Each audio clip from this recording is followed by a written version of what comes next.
Part 8 दिल के अंदर का पहला दरवाजा। कुछ दिन ऐसे ही गुजरते रहे। आयान और अनन्या अब इतने करीब आ चुके थे कि दोनों खुद भी नहीं समझ पा रहे थे कि ये नजदीकी कब और कैसे इतना गहरा रूप ले चुकी थी।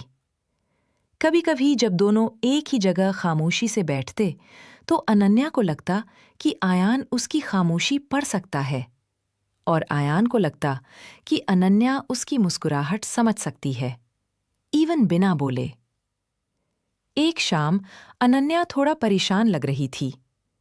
आयान ने उसे देखा तो समझ गया कि कुछ तो है जो वो कह नहीं पा रही। तुम थोड़ी ऑफ लग रही हो, उसने धीरे से कहा। अनन्या ने सिर झुकाकर एक लंबी सांस ली। कभी-कभी लगता है मैं अपने इमोशंस को समझ ही नहीं पाती। आयान ने उसके शब्दों पर ध्यान दिया। इमोशंस को समझने में टाइम लगता है, हर किसी को। अनन्या ने उसकी ओर देखा और एक पल के लिए उसकी आंखों में कमजोरी दिखी, वो कमजोरी जो वो बहुत कम लोगों को दिखाती थी। पर अगर समझने से पहले ही किसी की लाइफ में चेंजेस आ जाएं तो? आयान ने कुछ सेकंड रुककर पूछा, तुम कहना क्या चाहती हो? अनन्या बस चुप रही। उसकी आंखों में एक अनकहा डर तैर रहा था। उसने उत्तर नहीं दिया। आयान ने महसूस किया कि शायद अनन्या अभी अपने मन की बात शब्दों में डालने के लिए तैयार नहीं है। उसने धीरे से कहा, कोई बात नहीं, जब तुम रेडी हो तब बताना। अनन्या ने हल्की सी मुस्कान दी, लेकिन उस मुस्कान में एक छुपा हुआ डर भी था। वो उठकर जाने लगी, पर अचानक आयान पीछे से बोला, अनन्या। वो मुड़ी। आयान ने धीरे से कहा, मैं तुम्हारी लाइफ में किसी चीज को कॉम्प्लिकेटेड नहीं करना चाहता। अनन्या कुछ पल उसे देखती रही। उसके बाद उसने बस इतना कहा, तुम कॉम्प्लिकेटेड नहीं करते, तुम सिंप्लीफाई कर देते हो। अगले कुछ दिनों में आयान और अनन्या के बीच की ये साइलेंस, जो पहले ऑकवर्ड लगती थी, अब एक लैंग्वेज बन चुकी थी। कभी-कभी कई मिनट बीत जाते और दोनों कुछ नहीं बोलते, लेकिन उस खामोशी में भी एक जुड़ाव था। अनन्या अक्सर आयान की तरफ ऐसे देखती जैसे वो उसके मन में चल रही हर बात समझ सकता है, और आयान उसे ऐसे देखता जैसे अनन्या की हर छोटी सी बात में कोई गहरा भाव हो। एक बार अनन्या ने अचानक पूछा, आयान, तुम्हें कभी किसी से डर लगा है? आयान थोड़ा चौंक गया। किस तरह का डर? अनन्या ने आंखें नीचे कर ली। वो किसी को इतना क्लोज मान लेने का डर कि अगर वो कभी दूर हो जाए तो तुम खुद को संभाल ना पाओ। आयान ने हल्के से कहा, हाँ, लगा है। अनन्या ने उसकी ओर देखा। कब? आयान ने बहुत धीरे से कहा, जब मुझे लगा कि मैं किसी को खो नहीं सकता, पर खोने का चांस फिर भी होता है। अनन्या उसकी आंखों में देखते ही समझ गई थी कि वो सुपरफिशियल बात नहीं कर रहा था, वो सच बोल रहा था। सच में डरता था किसी को खोने से। और अनन्या के दिल में अजीब सा हल्कापन आया, क्योंकि वो पहली बार आयान के डर को अपने डर से मिलता हुआ देख पा रही थी। उसने पूछा, तुमने उस डर को कैसे हैंडल किया? आयान ने मुस्कुराए बिना कहा, मैंने उस पर्सन को बताया नहीं। अनन्या ने हल्का सा भौं उठाकर पूछा, क्यों नहीं बताया? इसलिए, आयान ने कहा, क्योंकि कभी-कभी दिल की बात कह देने से चीजें क्लोज नहीं होती, टूट भी सकती हैं। अनन्या उस पल बिल्कुल चुप हो गई। ये सुनकर उसके अपने मन की कई परतें खुल गईं। कुछ दिन बाद अनन्या पहली बार थोड़ा खुलकर बोल पाई।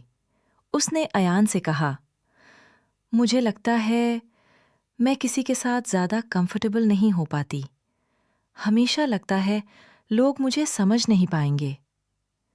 आयान ने उसकी बात बहुत शांति से सुनी, फिर बोला, मैं तुम्हें समझने की कोशिश करता हूं, मे बी परफेक्ट नहीं, पर सिंसियरली। अनन्या ने पहली बार बिना सोचे उसे देखा और कहा, मुझे तुम्हारी सिंसेरिटी दिख रही होती है।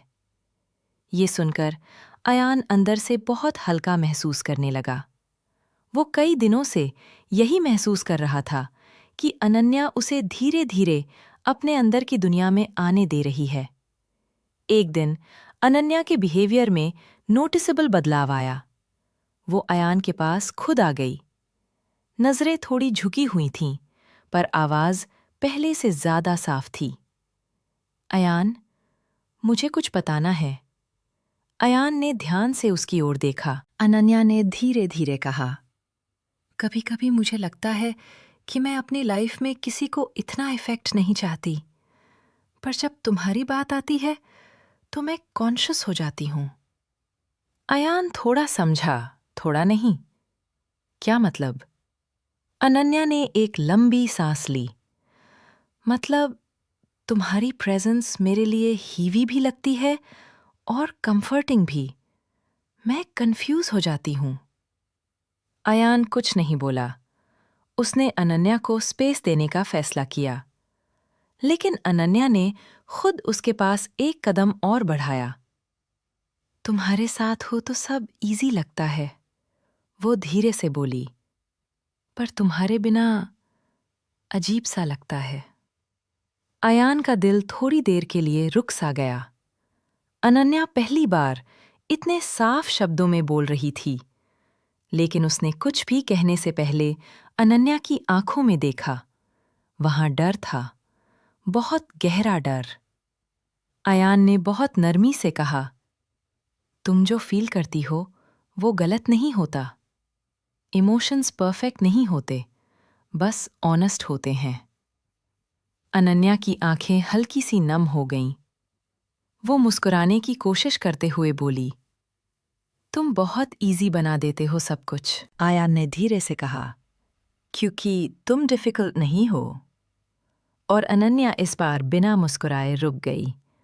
उसने झुककर बस इतना कहा, तुम माय फर्स्ट सेफ स्पेस हो। ये सुनकर आयान की सांस जैसे अटक गई। उसने कई बातें सोची थीं, कई इमोशंस महसूस किए थे, पर यह सुनना उसके लिए कुछ और ही था। अनन्या ने उसको देखा और बोली, ये मत सोचना कि मैं कोई प्रॉमिस दे रही हूं, बस मेरा दिल आज यही कह रहा था। आयान ने सिर हिलाया। मैं प्रॉमिसेस नहीं मांगता अनन्या, मुझे बस तुम्हारा ये मोमेंट का सच एक्सेप्ट है। अनन्या हल्के से हंसी, तुम अजीब हो। आयान मुस्कुराया, तुम भी। उस दिन अनन्या जाते हुए आयान के पास रुकी। उसके पैरों में हल्का सा ठहराव आया। वो मुड़ी और बोली, आयान। आयान ने उसकी ओर देखा। अनन्या ने धीरे से कहा, प्लीज कभी अचानक से दूर मत हो जाना। और बिना उसका जवाब सुने अनन्या धीरे धीरे वहां से चली गई। आयान को एक ऐसे एहसास के साथ छोड़कर जिसे उसने पहले कभी महसूस नहीं किया था। उसका दिल तेज धड़क रहा था। अनन्या ने पहली बार fear of losing him openly कहा था। ये छोटा सा वाक्य आयान के लिए बहुत बड़ा था, क्योंकि ये उनके रिश्ते के अंदर का पहला दरवाजा था, जिसे अनन्या ने खुद खोलना शुरू किया था।